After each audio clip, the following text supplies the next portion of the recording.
네, 우리 좌위에 계신 분하고 서로 인사할까요? 하나님은 오늘 또 살아서 우리 가운데 역사하십니다. 네. 갑자기 선교사님들이 기도 제목을 보내주셔서 좀 같이 기도해달라고 요청하셨습니다. 위에 사진이 있나요? 좀 보여주시면. 여러분 한번 저 사진을 한번 보시겠어요? 무슨 사진 같으세요? 한 일러스트가 그림입니다. 부모님의 삶에 대해서 그렸어요. 저렇게 우리 인생이 흘러가는 거 아닌가. 제가 처음에 저 그림을 보고 마음이 울컥했어요. 우리는 지금 어느 단계에 와 있을까요? 우리의 사랑하는 부모님들, 우리를 위해서 모든 걸 다 희생하시고 걸어갔던 주님. 제가 좋아하는 책이 있는데 그 실버스타인이 쓴 어린이 동화 중에 아낌없이 주는 나무라는 게 있습니다. 아마 저거죠. 아낌없이 주는 나무. 한 소년과 나무의 이야기예요. 한 소년과 나무가 아주 행복한 시간을 함께 보내고 있어요. 그런데 저 소년은 자기가 돈이 필요할 때는 나무의 열매를 따서 팔아 자기 용돈을 씁니다. 그리고 어느 정도 성장해서 자기 집이 필요할 때 큰 나무의 가지들을 잘라서 자기 집을 지었어요. 그리고는 이제는 또 저 나무에 큰 기둥을 잘라서 배를 만들어 인생을 먹고 살고 있습니다. 그러다가 나이가 들었을 때는 이 나무에 와서 나무 밑둥까지 전부 갖다가 뗄감으로 씁니다. 그것이 저 동화의 내용인데요. 소년이 필요할 때마다 이 나무는 항상 그 자리에 있었어요. 아낌없이 자기의 모든 걸 주면서 이 나무는 이렇게 얘기합니다. 나는 내가 행복했으면 좋겠어 라고 얘기합니다. 자신의 행복보다 소년의 행복을 위하여 아낌없이 자기의 모든 걸 내어주는 그 사랑. 여러분 저 나무의 사랑을 과연 소년은 알았을까요? 여러분 보기에 저 나무는 누구라고 생각하십니까? 어쩌면 지금 이 자리에 있는 우리의 어머니와 아버지들이 아닐까요? 평생을 자식들에게 전부 다 내어주면서도 아까워하지 않는 부모의 삶이 바로 저 나무와 같은 삶이 아닌가. 그래서 성경은 끊임없이 예수 그리스도를 믿는 우리에게 어른의 마음을 갖고 인생을 살아가라 라고 얘기합니다. 아버지의 마음, 어미의 마음, 어른의 마음을 갖고 인생을 살아가는 사람들, 그 사람들이 바로 그리스도인이라는 겁니다. 우리가 잘 알죠. 사도행전 2장에 보면 초대교회 예수님을 믿고 성령을 받은 사람들이 모여 있습니다. 그분들은 자기 것을 아끼지 않고 모든 물건을 통용했다라고 얘기합니다. 자기의 소유를 팔아서 각 사람의 필요를 따라서 나누어 썼다고 성경은 기록하고 있어요. 나눔은 교회의 특징입니다. 나눔은 그리스도인의 삶의 한 부분임을 여러분 꼭 기억하셨으면 좋겠어요. 하나님이 우리를 구원하셔서 이 자리에 오게 하신 것, 우리 혼자 잘 먹고 잘 살라고 부르신 것이 아니란 사실입니다. 우리의 부모님들이 자녀에게 전부 내어주듯 교회의 특징은 분명히 나눔이어야 되며, 나눔은 그리스도인의 삶의 일부분이 되어야 된다는 거예요. 그래서 그리스도인은 주기 위해 부르심을 받은 소명자라는 것이 더 맞습니다. 그리스도인은 끊임없이 나눠주기 위해 하나님의 부르심을 받은 사람들이라는 사실입니다. 그래서 오늘 성경의 34절에 보면 바울이 이 손으로 나와 동행들이 쓴 것을 충당하여 범세에 여러분에게 모범을 보였다라고 얘기합니다. 바울도 평생에 자기 손으로 열심히 일을 해서 동행자들에게 나누어주는 삶을 살았어요. 즉 바울은 지금 밀레도에 온 에베소의 장로들에게 얘기합니다. 너희들 알지? 내가 너희들한테 다 줬잖아. 나는 주는 자의 삶을 살았어. 이젠 당신들도 주는 자의 삶을 살아야 돼 라고 얘기하고 있다는 거예요. 여러분 어떠세요? 아름답게 성도님, 여러분 중에 아직도 다른 사람에게 주지 못하는 분 계십니까? 아니 목사님 주고 싶어요. 근데 줄 것이 없어요 라고 생각하는 우리 성도들, 하나님이 여러분에게 다른 사람에게 줄 수 있는 놀라운 축복을 주시길 예수님의 이름으로 축복합니다. 하나님 주고 싶습니다. 저는 인색하지 않아요. 주고 싶어요. 그런데 줄 것이 없습니다라는, 그렇게 기도하는 성도들에게 하나님의 하늘의 문을 여시고 쌓을 것이 없도록 마음껏 축복해 주셔서 아름다운 게 모든 성도들은 마음껏 주고 섬기며 베푸는 삶을 살아가시길 예수님의 이름으로 축복합니다. 여러분, 그것을 위해서 우리는 부름을 받은 거예요. 바울이 3년간 에베소에서 사역하고 떠나오고 밀레도에서 장로들을 청하죠. 그리고 이젠 고별 설교의 마지막을 장식하면서 이렇게 얘기합니다. 주 예수께서 친히 말씀하신 바 주는 것이 받는 것보다 더 복이 있다라고 얘기합니다. 그러며 이것을 기억하라라고 얘기한다는 거예요. 이 표현 보십시오. 주는 것 보죠. 주는 것이 받는 것보다예요. 주는 것이 받는 것보다 복이 있다는 말은 뭐냐면 주는 것도 복이고 받는 것도 복이다라는 겁니다. 그렇지만 받는 것보다는 주는 것이 더 복이다라는 걸 강조하고 있다는 거예요. 여러분 줄 때 복입니다. 받을 때도 복입니다. 그러나 주님께서는 주는 것이 더 큰 복이다라고 우리에게 얘기하고 있다는 겁니다. 주기 위해서 어떻게 해죠? 줄 수 있는 것이 나에게 있어야죠. 나한테 줄 것이 없는데 어떻게 줍니까? 그래서 때로는 부모들이 가슴을 치면서 아파하는 게 자식이 뭔가를 달라고 하는데 때로는 줄 것이 없어서 통곡하고 아파하는 게 부모의 마음이 아닙니까? 때로는 교회는 그래야 된다는 겁니다. 세상의 요청에 도와달라고 하는 사람들의 부르짖음에 줘야 되는데 줄 것이 없으면 아파하고 그들을 위해서 기도해 주는 게 교회 공동체야 되고, 그것이 어른의 마음을 소유한 사람들의 삶이라는 겁니다. 여러분 중에 생각해 보십시오. 가르치는 교사가 학생이 앞에 있는데 가르칠 것이 없으면 교사가 될 수 없죠. 교사는 학생에게 가르칠 것이 있어야 되는 겁니다. 저는 아름답게 모든 성도들에게 하나님이 마음껏 축복해 주셔서 항상 주는 자의 삶을 풍성하게 살아가시길 예수님의 이름으로 축복합니다. 그런데 때로는요, 하나님이 우리 인생을 살다 보니까 막 하늘만큼 쌓여지게 축복을 안 하시더라고요. 오병이의 기적을 우리는 아십니다. 한 어린아이가 오병이어를 주님께 드립니다. 그리고 그걸 통해서 5,000명 이상의 남자들이 먹고 남는 역사가 일어나죠. 여러분, 어린아이는 자기의 오병이어라는 도식을 주께 드린 후에 그는 굶었습니까? 아니죠. 자기 도시락을 주께 드렸지만 그가 먹을 만큼 충분히 먹고 남는 역사가 일어났습니다.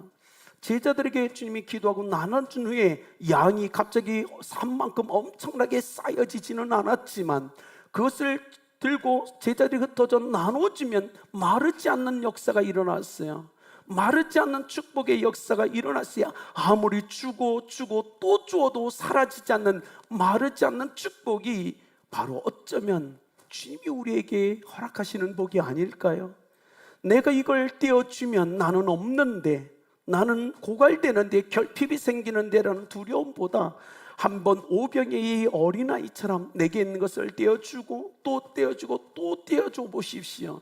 그리고 어느 순간 내가 섬겼는데, 나눠줬는데, 퍼줬는데도 그대로 풍성하게 존재하는 나의 소유를 보면서 하나님이 이렇게 축복하시는구나를 경험했으면 좋겠어요. 아니면 우리 아름다운 교회 성도들 중에 아마 신앙생활을 오래 하신 분은 이미 경험했을 거예요. 저도 경험했거든요. 인생을 살면서 몇 번이나 경험했어요. 끊임없이 나도 없지만 선교사로 살면서도 베풀고 주고 또 주었는데 불구하고 놀라운 건 마지막에 결산을 해보면 풍성하더라는 겁니다.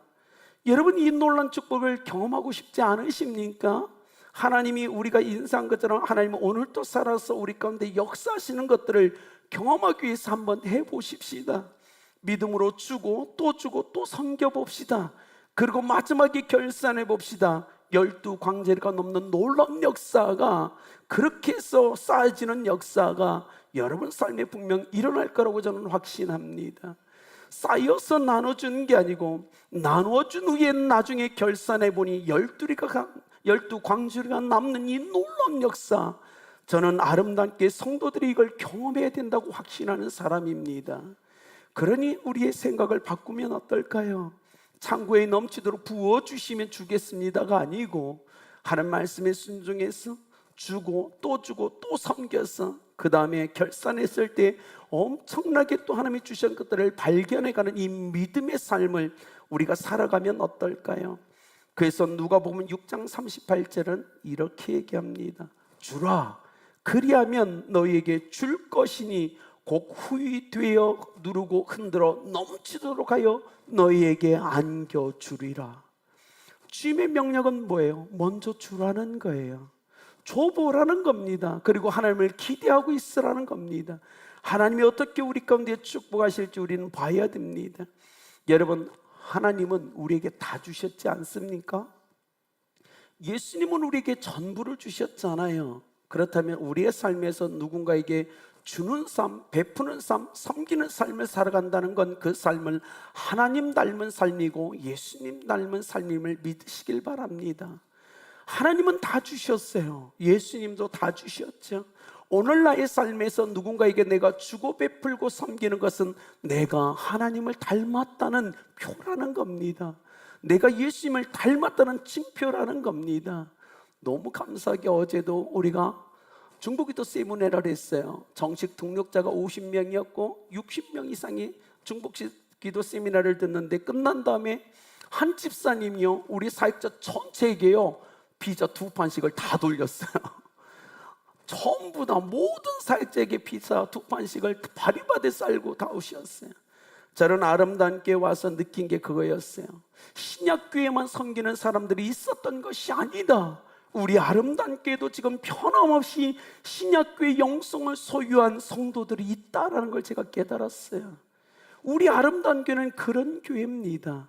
끊임없이 신약교회 성도들의 영성을 이어받아 오늘 끊임없이 자기의 것을 나눠주는 삶을 절대적으로 살아가는 하나님 닮은 삶, 예수님 닮은 삶이 아름다운 교회에 있기에 저도 여러분 때문에 행복하고 너무 기뻐요. 여러분, 오늘 성경에서 바울이 그렇게 얘기합니다. 에베소에서 3년간 내가 끊임없이 섬겼지, 나누어 주었지. 자, 이젠 장로들이여, 교회 지도자들이여, 아름답게 성도들이여, 여러분이 그 삶을 살아내십시오. 여러분 보십시오. 가난한 사람은요, 누가 그러는데요, 줄 것이 없는 사람이 가난한 사람이래요. 그렇죠. 세상적 관념에서 보면 줄 것이 없는 사람이 가난하죠. 그런데요, 더 가난한 사람이 있대요. 주지 못한 것, 줄 것이 없는 사람이 가난한 사람인데 그 사람보다 더 가난한 사람이 있대요. 뭐죠? 줄 마음이 없는 사람은 세상에서 가장 가난한 자래요. 우리 아름답게 성도님, 여러분 줄 것이 없습니까? 그러나 줄 마음을 있기를 예수님의 이름으로 축복합니다. 그리고 주고 싶은 그 마음을 하나님이 감동하셔서 정말 줄 수 있는 것들을 끊임없이 여러분 가정 가운데 부어주시길 예수님의 이름으로 축복합니다. 아름다운 교회는 주지 못해서 막 힘들어하는 그런 교회가 됐으면 좋겠어요. 선교지에 선교사님들의 도움에 더 주지 못해서 죄송하다고, 우리 삶에서 간절히 도와달라고 할 때 더 주지 못해서 미안하다는 그런 풍성한 마음이 소유자가 되면 얼마나 좋을까요? 여러분, 예수님이 싫어하셨던 사람들이 있어요. 알죠? 바리새인과 서기관들을 주님은 싫어하셨어요. 왜요? 마태복음 23장에 보면 그들은 높은 상좌에 앉아서 대접받기를 좋아했대요. 그들은 시장에서 인사받기를 좋아했고요, 그들은 랍비라 칭함받는 걸 좋아했대요. 그들은 끊임없이 받기를 좋아하는 인생을 살아갔어요. 그래서 예수님은 그들을 싫어했어요. 왜냐? 그들은 끊임없이 받고 또 받다 보니까 그 다음에 어떻게 되죠? 도둑이 돼서 훔쳐가기까지 했어요. 여러분, 우리는 그 삶으로 부르심을 받은 사람이 아니에요. 우리는 주라고 부르심을 받은 사람입니다. 그래서 35절에 바울이 이렇게요, 수고하여, 사랑하는 성도들이여 수고하여 주십시오라는 거였어요. 수고하여 주되 내 것을 주라. 수고하지 않는 사람은 어떻죠? 남의 것을 줘야 돼요. 이건 도둑질이에요. 그래서 바울은 수고하여서 주라라고 얘기합니다. 수고하여서. 그런데 보십시오, 수고해야 돼요. 다른 사람에게 주기 위해서 절제해야 돼요. 내가 먹고 싶은 것, 안 먹는 절제를 해야 돼요. 나눠주기 위해서 포기해야 돼요. 내가 누려야 될 것. 그래서 여러분, 섬김의 삶은 쉽지 않은 거예요. 왜냐하면 내가 마땅히 누려야 될 것을 절제하고 포기해야 되기 때문에, 우리가 내 것을 다른 사람을 섬길 때 주님이 뭐라고 하냐면 내가 널 기억할 거야 라고 얘기하신다는 거예요. 그냥 섬겨서가 아니에요. 섬김이 너무 힘들기 때문에 내 것을 떼어 다른 사람에게 주는 삶은 쉬운 삶이 아닌 거예요. 내 것을 떼어 주기 위해서 절제해야 되고 내가 누릴 그 권리를 포기해야 되나. 그래서 주님이 섬기는 자를 기억하신다라고 하는 거예요. 그래서 수고하여, 헬라어로 엘가조마이예요. 엘가조마이는 피곤하도록 일하다라는 뜻이에요. 피곤하도록 일해서 다른 사람을 도우라고 얘기하는 겁니다. 수고하여 돕는 것, 정말 큰 의미가 있음에 대해서 얘기하죠. 여러분, 우리는 가정교회를 하죠. 우리 아름답게 목자 목녀님들을 보시면, 사랑하는 성도님들, 따뜻하게 허그도 해주시고 인사 좀 해주세요.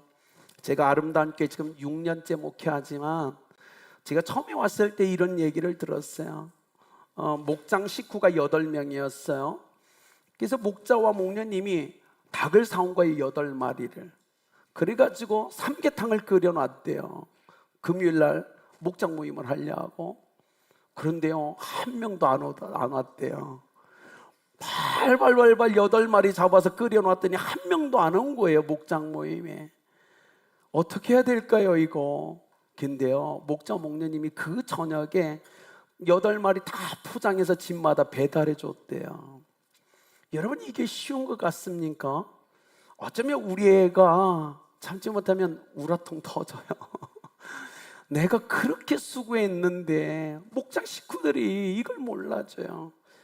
우리 아름답게 목장 식구 여러분, 여러분의 목자와 목녀님들을 뜨겁게 사랑해 주시길 예수님의 이름으로 축복합니다. 잘 보세요. 우리 목자 목녀들, 자기 자녀 생일날 케이크도 못 사는 목자 목녀가 있어요. 그런데요, 목원자네 생일날은요 케이크를 사들고 와요. 얼마나 멋있습니까? 우리는 신약교회의 영성을 회복하는, 추구하는 아름다운 교회입니다. 여러분, 우리 목자 목님들이 이렇게 수고하잖아요. 우리도 그렇게 섬겨야 되지 않을까요? 무엇을 줘야 될까요? 바울은 지금 밀레디온 에베소 교회 장로들에게 물질을 주어라 라고 얘기하는 게 아니에요.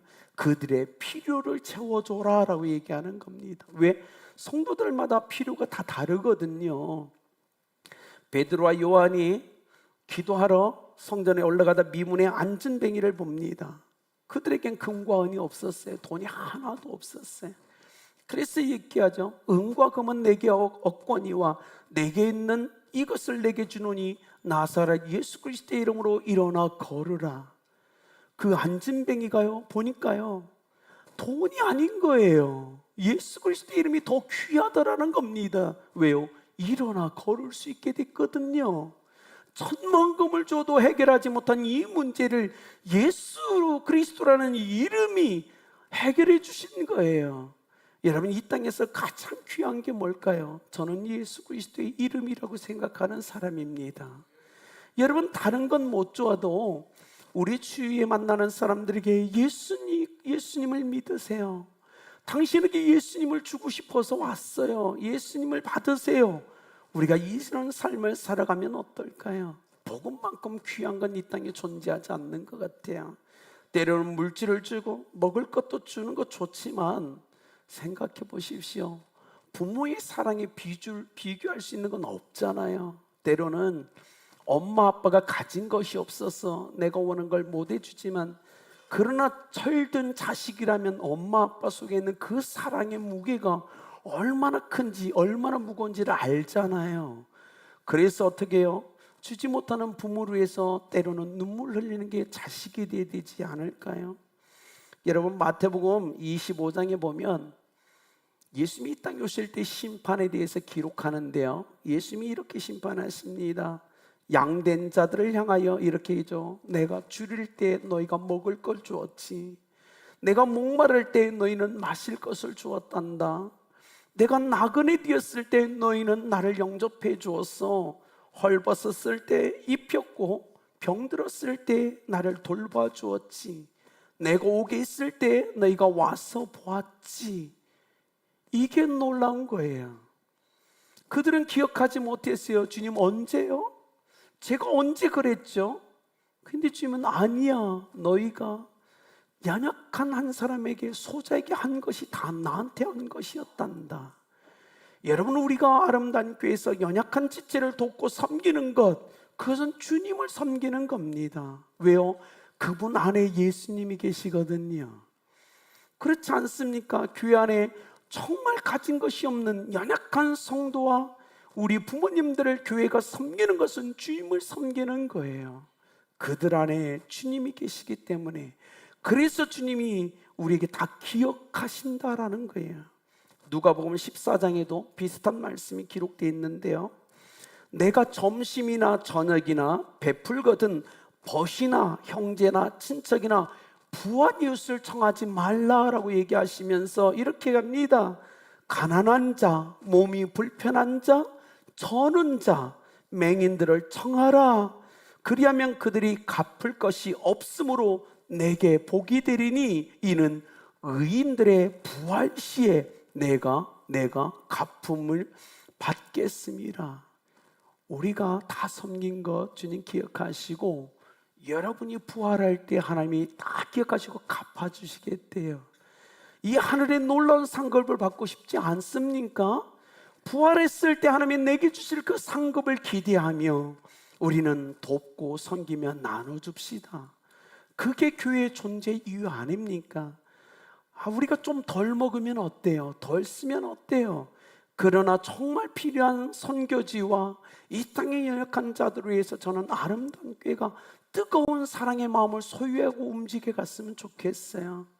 저는 정말 그런 사람이요, 저에겐 하나님의 섬기는 은사를 주셔서 한없이 퍼줘서 은사하고 문제지만, 그러나 여러분이 담임 목사가 우리 선교지에 어떤 용어를 위해서, 어떤 일을 위해서 우리가 헌금합시다 할 때, 목사님 돈 없어요 하지 마요 이러지 않았으면 좋겠어요.